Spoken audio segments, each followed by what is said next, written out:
Imagine कीजिए कि आप एक इन्वेस्टिगेटिव रिपोर्टर हैं जो एक ब्रेकिंग स्टोरी पर काम कर रहे हैं। अगर आप एक पब्लिक आर्काइव्स रूम में जाते हैं, क्लर्क से सिटी प्रोजेक्ट के बारे में डॉक्यूमेंट्स मांगते हैं, एक सिंगल मनीला फोल्डर पाते हैं, पहले 3 पेजेस को सरसरी तौर पर देखते हैं और तुरंत अपनी फ्रंट पेज हेडलाइन लिख देते हैं, तो शायद आप ज़्यादा समय तक जॉब में नहीं टिक पाएंगे। क्या हो अगर सेकेंड पेज पर किसी सस्पिशियस बिल्डिंग परमिट नंबर का जिक्र हो? एक असली रिपोर्टर वहीं नहीं रुकता। वे उस परमिट नंबर को लेते हैं, एक म्युनिसिपल लैंड रजिस्ट्री डेटाबेस खोलते हैं, रजिस्टर्ड ओनर को कॉर्पोरेट टैक्स फाइलिंग्स के साथ क्रॉस रेफरेंस करते हैं। ये महसूस करते हैं कि डेट्स मैच नहीं कर रही हैं, अपने सर्च पैरामीटर्स को रिफाइन करते हैं और 3 नई टारगेटेड फाइल्स की रिक्वेस्ट करते हैं जब तक कि पूरी स्टोरी क्लियर न हो जाए। ट्रेडिशनल सर्च सिस्टम्स, जिन्हें अब हम रैग 1.0 यानी रिट्रीवल ऑगमेंटेड जनरेशन कहते हैं, उसी जल्दबाज फर्स्ट डे रिपोर्टर की तरह बिहेव करते हैं। वे यूजर का प्रॉम्प्ट हैं, उसे एक वेक्टर एम्बेडिंग में कन्वर्ट करते हैं, एक सिंगल पास में डॉक्यूमेंट स्निपेट्स की एक स्टैटिक टॉप के लिस्ट फेच करते हैं और उन्हें ब्लाइंडली एक एलएलएम को फीड कर देते हैं। अगर यूजर कोई कॉम्प्लेक्स मल्टी पार्ट क्वेश्चन पूछता है या अगर इनिशियल सर्च क्वेरी ठीक से फ्रेज नहीं की गई थी, तो रैग 1.0 साइलेंटली फेल हो जाता है और उस सिंगल शॉट में मिले किसी भी नॉइजी कॉन्टेक्स्ट के बेसिस पर हेलुसिनेटेड या इनकम्प्लीट आंसर्स प्रोड्यूस करता है। एजेंटिक रैग इस स्टैटिक पैटर्न को पूरी तरह से रिप्लेस कर देता है। रिट्रीवल लूप में ऑटोनॉमस एजेंटिक डिसीजन मेकिंग लाकर हम पैसिव डॉक्यूमेंट रिट्रीवल को एक एक्टिव इनक्विजिटिव रीजनिंग इंजन में बदल देते हैं। इस सेक्शन में हम एक्सप्लोर करेंगे कि गूगल एजेंट डेवलपमेंट किट यानी एडीके का यूज करके एक एजेंटिक रैग सिस्टम कैसे बनाया जाए, जिससे आपके systems dynamic tool selection, iterative query refinement, self evaluation और मल्टी हॉप रीजनिंग से इक्विप हो सकें। Section break, connecting the dots, dynamic loops से एक्टिव रिट्रीवल तक। इससे पहले कि हम एजेंटिक रैग के आर्किटेक्चर में डाइव करें, आइए इस सेक्शन को उन कॉन्सेप्ट से कनेक्ट करें जिन्हें हमने अब तक इस बुक में बिल्ड किया है। Section 5.3 single agent dynamic loops में हमने डिस्कवर किया कि कैसे एक एजेंट को टूल्स एग्जीक्यूट करने, आउटपुट्स ऑब्जर्व करने और एक कंटिन्यूअस लूप में अपने प्लान को री-इवैल्यूएट करने की परमिशन देकर लीनियर एग्जीक्यूशन पाइपलाइंस से बाहर निकला जा सकता है। सेक्शन 5.4 इंटेंट राउटिंग में हमने सीखा कि कैसे इनकमिंग रिक्वेस्ट्स को डायनेमिकली इंस्पेक्ट करें और उन्हें इंटेंट के बेसिस पर स्पेशलाइज्ड प्रॉम्प्ट हैंडलर्स पर राउट करें। सेक्शन 6.1 मल्टी एजेंट सब एजेंट डेलीगेशन में हमने देखा कि कैसे कॉम्प्लेक्स टास्क को डिकम्पोज करके स्पेशलाइज्ड डोमेन एजेंट्स को सौंपा जा सकता है, जैसे कि एक एसक्यूएल स्पेशलिस्ट वर्सेस एक डॉक्यूमेंटेशन स्पेशलिस्ट। सेक्शन 7.1 से 7.3 में हमने फाउंडेशनल रिट्रीवल कंपोनेंट्स बिल्ड किए, जैसे कि वेक्टर डेटाबेसेस, हाइब्रिड BM25 या डेंस इंडेक्सिस, मेटाडेटा फिल्टरिंग और क्रॉस एनकोडर री रैंकिंग। एजेंटिक आरएजी इन सभी पैटर्न्स का सिंथेसिस है। रिट्रीवल को एजेंट के सोचना शुरू करने से पहले एक प्री प्रोसेसिंग स्टेप की तरह ट्रीट करने के बजाय एजेंटिक आरएजी रिट्रीवल को एक डायनेमिक रीजनिंग लूप के लिए अवेलेबल स्पेशलाइज्ड टूल्स के एक सेट की तरह ट्रीट करता है। यह डायग्राम एक agentic retrieval augmented generation engine के वर्कफ्लो को इलस्ट्रेट करता है। यह प्रोसेस एक यूजर प्रॉम्प्ट से शुरू होता है, जिसे एजेंट एक रीजनिंग और एक्टिंग लूप का यूज करके प्रोसेस करता है। एजेंट मल्टीपल टूल्स को क्वेरी करके इंफॉर्मेशन रिट्रीव करता है, जिसमें एक टेक्निकल डॉक्यूमेंटेशन वेक्टर सर्च, एक एपीआई स्पेसिफिकेशन सर्च और एक एसक्यूएल डेटाबेस क्वेरी इंजन शामिल हैं। इसके बाद एक इवैल्यूएशन स्टेप ये डिटरमाइन करता है कि क्या रिट्रीव्ड इंफॉर्मेशन प्रॉम्प्ट का आंसर देने के लिए सफिशिएंट है। अगर इंफॉर्मेशन कंप्लीट है तो फाइनल आंसर जनरेट हो जाता है। अगर नहीं तो इंजन क्वेरी को रिफाइन करता है और ज़्यादा इंफॉर्मेशन गैदर करने के लिए वापस लूप में चला जाता है, और यह प्रोसेस तब तक रिपीट होता है जब तक कि मैक्सिमम इटरेशन लिमिट रीच नहीं हो जाती। जब कोई यूजर कोई क्वेरी सबमिट करता है तो एक एजेंटिक आरएजी सिस्टम सिर्फ एक कोसाइन सिमिलैरिटी सर्च ही रन नहीं करता। ये पूछता है कि इस प्रॉम्प्ट का कॉम्प्रिहेंसिवली आंसर देने के लिए मेरे पास कौन सी स्पेसिफिक इंफॉर्मेशन मिसिंग है। इस सब क्वेश्चन के लिए कौन सा स्पेशलाइज्ड नॉलेज टूल सबसे सूटेबल है, जैसे कि technical docs, open API specifications या एसक्यूएल डेटाबेसेस। क्या रिट्रीव किए गए स्निपेट्स सच में रेलेवेंट और सफिशिएंट हैं या वे एम्बिवियस हैं। अगर वे इनसफिशिएंट हैं तो मुझे मिसिंग क्लूज ढूंढने के लिए अपनी सर्च क्वेरी को कैसे रीराइट करना चाहिए। Section break, anatomy of an agentic AAG system. ADK में एक industry grade agentic RAG architecture build करने के लिए हमें 4 कोर सब कंपोनेंट्स इंप्लीमेंट करने की ज़रूरत है। मल्टी टूल डिस्कवरी और dynamic selection. Complex enterprise environments में नॉलेज किसी सिंगल वेक्टर कलेक्शन में नहीं रहती है।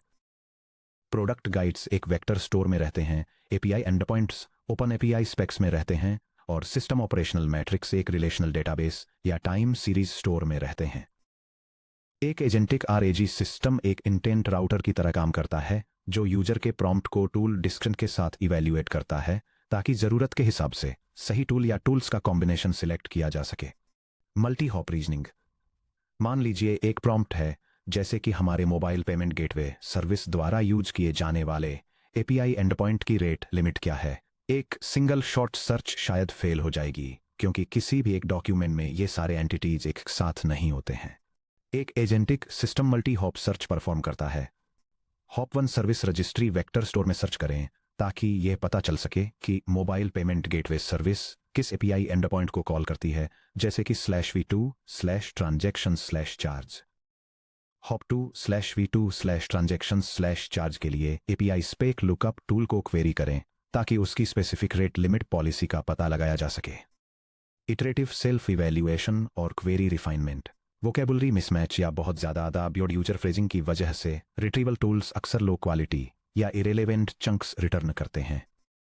फाइनल प्रॉम्प्ट में खराब कॉन्टेक्स्ट फीड करने के बजाय एक एजेंटिक आरएजी एजेंट रिट्रीव किए गए कॉन्टेक्स्ट को इंस्पेक्ट करता है। अगर रिजल्ट में क्रिटिकल डिटेल्स की कमी होती है तो एजेंट सर्च पैरामीटर्स को रिफॉर्म्युलेट करने के लिए एक इंटरनल क्वेरी रिफाइनर टूल को इन्वोक करता है, जैसे कि एक्रोनिम्स को एक्सपैंड करना, स्ट्रक्चरल मेटाडेटा फिल्टर सेट करना या किसी नेचुरल लैंग्वेज सेंटेंस को टारगेटेड कीवर्ड्स में बदलना। Max iteration fallback guardrails. Dynamic loops के साथ नॉन टर्मिनेशन का रिस्क रहता है। अगर कोई एजेंट ऐसी इंफॉर्मेशन ढूंढता रहता है जो एंटरप्राइज नॉलेज बेस में मौजूद ही नहीं है तो ये हमेशा के लूप में फंस सकता है, जिससे एपीआई टोकन्स खत्म हो जाएंगे और एग्जीक्यूशन रुक जाएगा। एक प्रोडक्शन सिस्टम में explicit iteration limits, confidence scoring thresholds और ग्रेसफुल फॉलबैक रिस्पॉन्स इंप्लीमेंट होने ही चाहिए। Section break. गूगल एडीके के साथ एक एजेंटिक आरएजी सिस्टम बिल्ड करना। चलिए गूगल एडीके का इस्तेमाल करके एक कंप्लीट रनेबल पायथन इंप्लीमेंटेशन लिखते हैं। इस एग्जाम्पल में हम एक इंजीनियरिंग प्लेटफॉर्म टीम के लिए एक एजेंटिक आरएजी सिस्टम कंस्ट्रक्ट करेंगे। एजेंट के पास 3 अलग अलग टूल्स का एक्सेस होगा। पहला सर्च टेक्निकल डॉक्स, जो आर्किटेक्चर डॉक्स के लिए एक वेक्टर सर्च टूल है। दूसरा लुकअप एपीआई स्पेक्स, जो रेस्ट एंडपॉइंट्स के लिए एक स्ट्रक्चर्ड रिट्रीवल टूल है। और तीसरा क्वेरी सर्विस मैट्रिक्स, जो सिस्टम अप टाइम और ऑपरेशनल स्टेट्स के लिए एक डेटाबेस क्वेरी टूल है। एजेंट को एक डायनेमिक रीजनिंग लूप, एक इनलाइन सेल्फ इवैल्यूएशन प्रॉम्प्ट और एक मैक्स इटरेशन गार्डरेल के साथ कॉन्फ़िगर किया जाएगा। यह स्क्रिप्ट डेमोन्स्ट्रेट करती है कि गूगल एजेंट डेवलपमेंट किट और जेमिनी लैंग्वेज मॉडल का यूज करके एक agentic retrieval augmented generation workflow को कैसे बिल्ड और एग्जीक्यूट करना है। यह टेक्निकल डॉक्यूमेंटेशन, एपीआई स्पेसिफिकेशंस और सर्विस मैट्रिक्स के लिए mock database lookup tools define करती है। ये वर्कफ्लो एक स्पेशलाइज्ड इंजीनियरिंग सपोर्ट एजेंट को डिटेल्ड इंस्ट्रक्शंस के साथ कॉन्फ़िगर करता है ताकि वह मल्टी हॉप रीजनिंग परफॉर्म कर सके, अपनी फाइंडिंग्स को खुद इवैल्यूएट कर सके और अपनी क्वेरीज को रिफाइन कर सके। फाइनली यह एक लूप रनर को इनिशियलाइज करता है ताकि एक कॉम्प्लेक्स यूजर क्वेरी को एग्जीक्यूट किया जा सके, जिसके लिए एक फाइनल और कंसोलिडेटेड आंसर प्रोड्यूस करने के लिए सीक्वेंशियली मल्टीपल सोर्सेज से इंफॉर्मेशन गैदर करने की जरूरत होती है। Section break. Code walk through. Behind the scenes क्या होता है, चलिए ट्रेस करते हैं कि agent multi hop user prompt को कैसे प्रोसेस करता है। हमारे पेमेंट प्रोसेसर सर्विस द्वारा इस्तेमाल किए जाने वाले एपीआई एंडपॉइंट की रेट लिमिट क्या है और उस सर्विस का करंट ऑपरेशनल एरर रेट क्या है।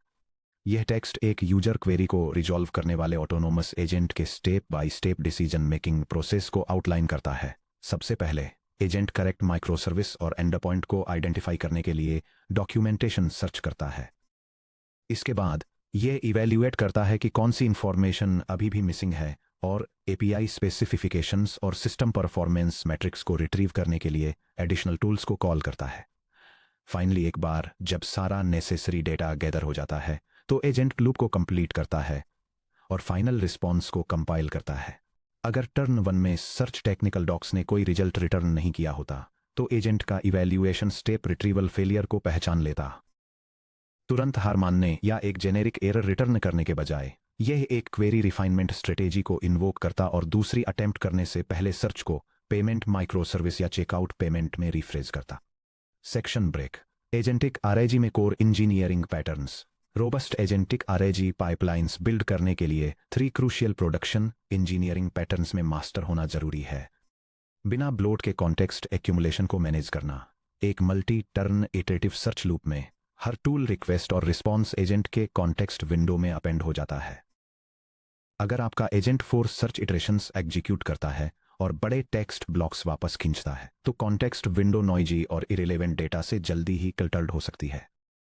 एडीके में कॉन्टेक्स्ट ब्लोट को कम करने के लिए कोलन स्टोर करने से पहले चंक्स को समराइज करें, कोलन वेक्टर सर्च टूल्स को रैप करें ताकि वे रिट्रीव्ड चंक्स को एक फास्ट लाइटवेट समराइजेशन मॉडल जैसे जेमिनी 2.5 फ्लैश के थ्रू पास करें ताकि उन्हें वर्किंग मेमोरी में रखने से पहले सब क्वेरी से रिलेवेंट सिर्फ फैक्ट्स को एक्सट्रैक्ट किया जा सके।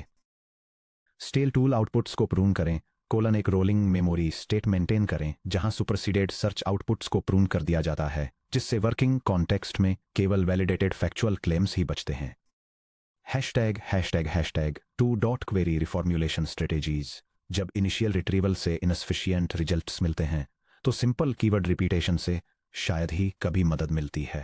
Explicit query expansion techniques implement करें colon.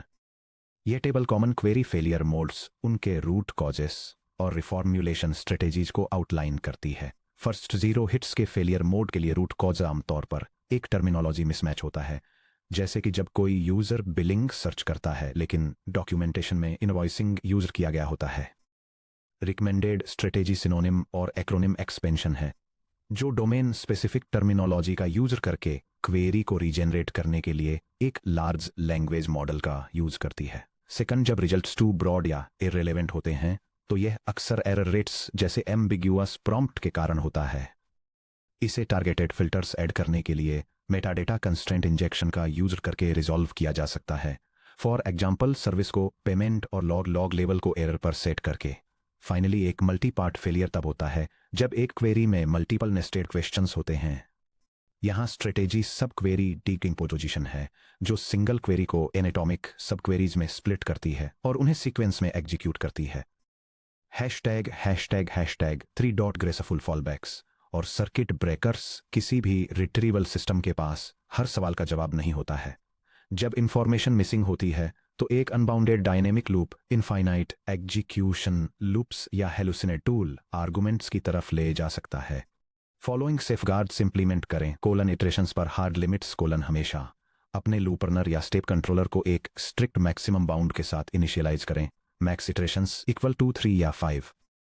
Confidence thresholding colon self evaluation step को कॉन्टेक्स्ट सफिशिएंसी के बारे में एक explicit numerical confidence score return करने के लिए फोर्स करें, जैसे कि 0.0 से 1.0। अगर लगातार 2 इटरेशंस में कॉन्फिडेंस नहीं बढ़ता है तो लूप को टर्मिनेट कर दें।